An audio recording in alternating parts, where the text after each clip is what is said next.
കോഴിക്കോട് കോർപ്പറേഷനിലെ യുഡിഎഫിന്റെ മേയർ സ്ഥാനാർത്ഥി വി.എം. വിനുവിന് വോട്ടില്ല. മലാപ്പറമ്പ് വാർഡിലെ വോട്ടറായ വിനുവിന്റെ പേര് വാർഡിലെ വോട്ടേഴ്സ് ലിസ്റ്റിലില്ല. മുഹമ്മദ് അസ്ലം വിവരങ്ങൾ നൽകാനായി ചേരുന്നുണ്ട്. അസ്ലം, തിരുവനന്തപുരം മുട്ടട വാർഡിൽ ഒരു പ്രശ്നം ഇങ്ങനെ തന്നെ നിലനിൽക്കുകയാണ്. അതിനിടയിലാണ് കോഴിക്കോടും സമാനമായ ഒരു പ്രശ്നം വരുന്നത്. വി.എം. വിനുവിന്റെ പേര് വോട്ടേഴ്സ് ലിസ്റ്റിലില്ല എന്നാണല്ലോ പറയുന്നത്. എന്താണ് വിശദീകരണം? കോഴിക്കോട് കോൺഗ്രസിന് വലിയ പ്രതിസന്ധിയായിട്ടാണ് കോഴിക്കോട് കോർപ്പറേഷനിൽ മേയർ സ്ഥാനാർത്ഥിയായി കോൺഗ്രസ് പ്രഖ്യാപിച്ച വി.എം. വിനുവിന് വോട്ടില്ല എന്ന വിവരം പുറത്തുവരുന്നത്. വി.എം. വിനുവിനെ യു.ഡി.എഫ് കോൺഗ്രസ് കല്ലായി വാർഡിൽ നിന്ന് മത്സരിക്കാനാണ് തീരുമാനിച്ചത്. അതിന്റെ അടിസ്ഥാനത്തിൽ DCC സ്ഥാനാർത്ഥിത്വം പ്രഖ്യാപിച്ചു.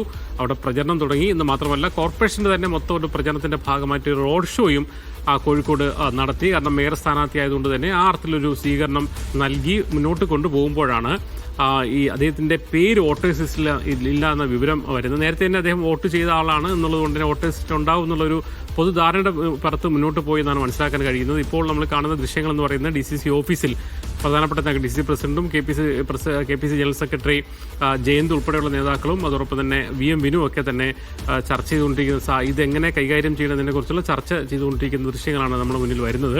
അതായത് മലാപ്പറമ്പ് എന്ന് പറയുന്ന വാർഡിലാണ് ഇദ്ദേഹം താമസിക്കുന്നത്. അവിടുത്തെ വോട്ടേഴ്സ് ലിസ്റ്റിലാണ് അദ്ദേഹത്തിന്റെ പേരുണ്ടാവേണ്ടത്. അതേസമയം നാമനിർദ്ദേശ പത്രിക സമർപ്പിക്കുന്ന ഉൾപ്പെടെയുള്ള നടപടികളിലേക്ക് വേണ്ടി ആ ക്രമ നമ്പർ ഉൾപ്പെടെയുള്ള കാര്യങ്ങൾ പരിശോധിക്കുമ്പോഴാണ് ആ വോട്ടേഴ്സ് ലിസ്റ്റിൽ അദ്ദേഹത്തിന്റെ പേരില്ല എന്ന വിവരം വരുന്നത്. അത് വലിയ പ്രതിസന്ധി ഉണ്ടാക്കിയിട്ടുണ്ട്. കാരണം മേയർ സ്ഥാനാർത്ഥിയായി തന്നെ പ്രഖ്യാപിച്ച ഒരാളിന് വോട്ടില്ലാതെ നമ്മൾ സ്വാഭാവികമായിട്ട് അദ്ദേഹത്തിന് സ്ഥാനാർത്ഥിത്വം നോമിനേഷൻ കൊടുക്കാൻ കഴിയില്ല, മത്സരിക്കാൻ കഴിയില്ല. അങ്ങനെ മേയർ സ്ഥാനാർത്ഥിയെ പ്രഖ്യാപിച്ച ഒരാൾ പിന്മാറേണ്ടി വരിക എന്ന് പറയുന്നത് എന്തായാലും UDF നേരത്തെ തന്നെ സ്ഥാനാർത്ഥികളെ പ്രഖ്യാപിച്ച് ഒരു UDF കോർപ്പറേഷൻ പിടിച്ചെടുക്കാൻ വേണ്ടിയുള്ള ഞങ്ങളുടെ ശ്രമം എന്ന രീതിയിലേക്ക് ഒരു സംവിധായകൻ ഒരു പൊതു സമ്മതനായ ഒരാളെ കൂടെ മുൻനിർത്തി കൊണ്ടുപോകുന്ന സാഹചര്യത്തിൽ ഈ ഒരു സാഹചര്യം വരുന്നത് എന്തായാലും ഒരു പ്രതികൂലമായ സാഹചര്യമാണ്. എങ്ങനെയാണ് വോട്ട് പോയതിനെ കുറിച്ചാണ് ഇപ്പോൾ പരിശോധിക്കുന്നത്. തിരുവനന്തപുരത്ത് വൈഷ്ണവയുടെ കേസിൽ സംഭവിച്ചതുപോലെ പരാതി കൊടുത്തെങ്ങാനും ഒഴിവാക്കിയതാണോ അതോ നേരത്തെ തന്നെ voters ഇല്ലാത്തതാണോ?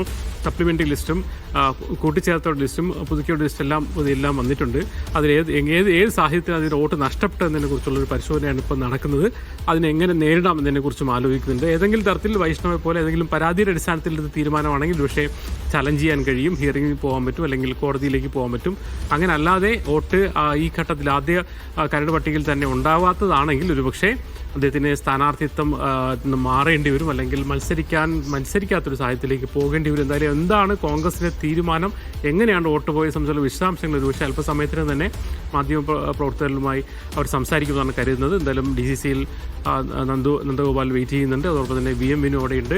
DC president Praveen Kumar, അതോടൊപ്പം KPCC general secretary Jayant, KCF ഉൾപ്പെടെയുള്ള പ്രധാനപ്പെട്ട നേതാക്കളൊക്കെ തന്നെ അവിടെ കൂടിയാലോചനകൾ നടത്തിക്കൊണ്ടിരിക്കുന്ന ദൃശ്യങ്ങളാണ് നമ്മൾ കാണുന്നത്. എന്തായാലും കോൺഗ്രസിനെ സംബന്ധിച്ചോളം വലിയൊരു പ്രതിസന്ധി വന്നിരിക്കുകയാണ്. ഇതിനെങ്ങനെ കൈകാര്യം ചെയ്യും, ഇതെങ്ങനെ ചലഞ്ച് ചെയ്യാൻ പറ്റുന്ന ഒരു അവസ്ഥയിലാണോ അതോ മറ്റൊരു തീരുമാനത്തിലേക്ക് പോകേണ്ടതുണ്ടോ എന്നാണ് ഇനി അറിയേണ്ടത്.